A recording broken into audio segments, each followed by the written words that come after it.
Chargesheet में बड़ी मछलियों को छोड़ दिया गया है। क्या ऐसा करने में देरी के पीछे क्या कोई राजनीतिक दबाव है अथवा सत्ता में बैठे राजनेताओं को खुद पकड़ने जाने का डर है? बिहार सरकार बकायदा प्राइम पोस्टिंग दे रही है। जब इस तरह के मामले में फंसे हुए अधिकारियों की जब प्राइम पोस्टिंग हो रही हो तो सरकार का संरक्षण प्राप्त है।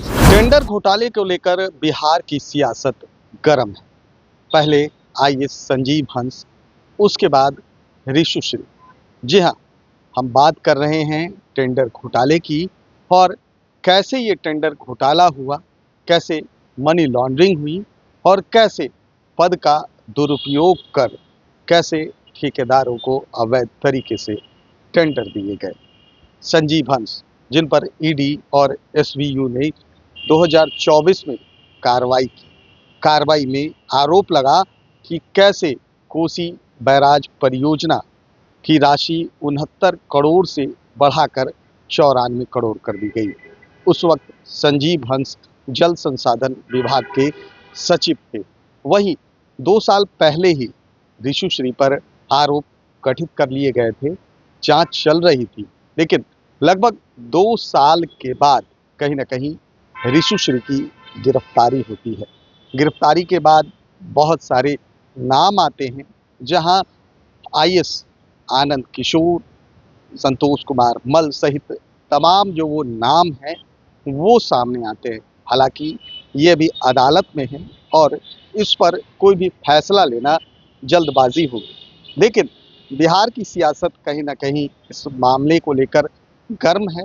विपक्ष लगातार आरोप लगा रहा है कि टेंडर घोटाले में कहीं ना कहीं ऋषुश्री जरूर पकड़े गए हैं, लेकिन बड़ी मछली अभी भी जाल में आनी बाकी है। मामूली सा ठेकेदार ऋषुश्री कई विभागों में टेंडरों को अपनी मर्जी से कैसे मैनेज कर रहा है कि ऋषुश्री कई वरिष्ठ अधिकारियों के प्रभावशाली कॉकस को सत्ता और सर्वोच्च अधिकारियों का संरक्षण कैसे प्राप्त?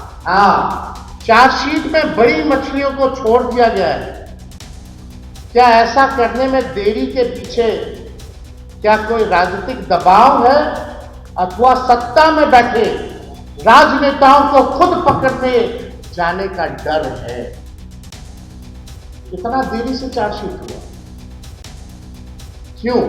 एकदम बिहार सरकार बकायदा प्राइम पोस्टिंग दे रही है। जब इस तरह के मामले में फंसे हुए अधिकारियों की जब प्राइम पोस्टिंग हो रही हो तो सरकार का संरक्षण प्राप्त है। इसमें अब तो मुख्यमंत्री के साथ कल घूम रहे थे आनंद किशोर, कल देवघर के पास में इको पार्क बनाने के लिए दोनों साथ घूम रहे थे।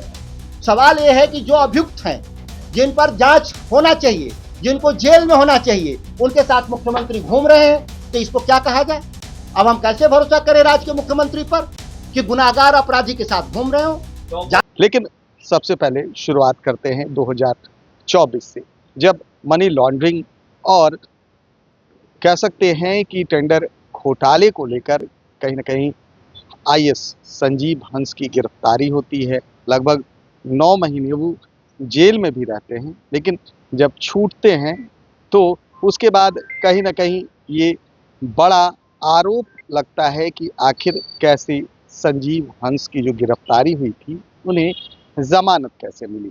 न्यायालय में ये अभी चल रहा है। उसके बाद ऋषुश्री की 2026 में गिरफ्तारी होती है। गिरफ्तारी के बाद उनके 20 साल पुराने मित्र और रालोजपा के कोषाध्यक्ष सुनील कुमार सिन्हा एसवीयू में जाते हैं।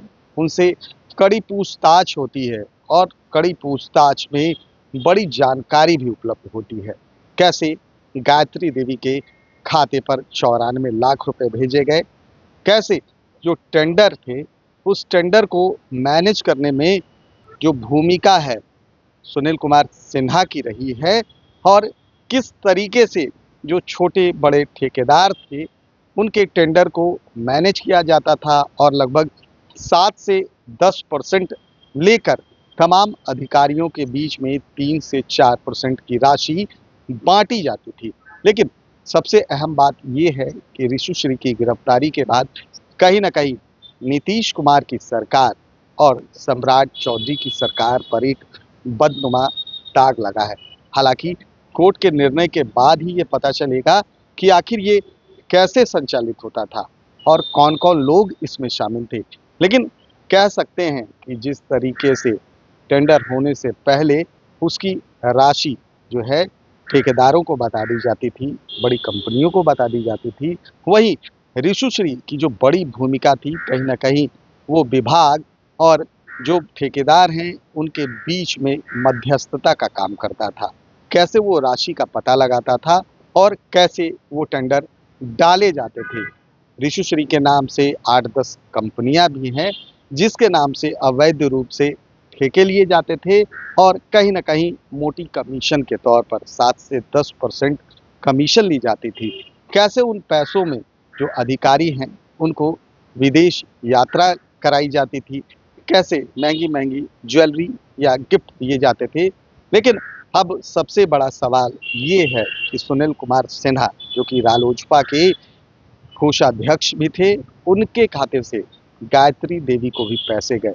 कौन था गुलाब यादव जिस पर आपराधिक मामले दर्ज थे और संजीव हंस के साथ उनका नाम जुड़ा। कैसे गायत्री देवी ने संजीव हंस और गुलाब यादव पर आरोप लगाया। कैसे गायत्री देवी ने ये कहा कि उनका जो बच्चा है वो संजीव हंस का है। कैसे उन्होंने ये कहा कि ये जो बच्चा है उसकी डीएनए जांच कराई जाए, तब दूध का दूध और पानी का पानी हो जाएगा। लेकिन एक बात स्पष्ट है कि जिस तरीके से एनडीए की सरकार बिहार में 20 से 21 सालों से है, कहीं ना कहीं नीतीश कुमार के सुशासन की बात की जाती थी। सम्राट चौधरी जरूर सत्ता संभाल रहे हैं, लेकिन ऋषुश्री का मामला कहीं ना कहीं अब सरकार के कह सकते हैं सफ़ेद पोश लिबास पर एक बदनुमा दाग बनता जा रहा है। अब सरकार को इस पर पहल करनी होगी और जो भी इसमें संलिप्त है उनको या तो जेल के सलाखों के पीछे भेजना होगा या उन पर बड़ी कार्रवाई करनी होगी। कैमरा पर्सन गोलू के साथ सुधेंद्र रमन, NBC 24 पटना।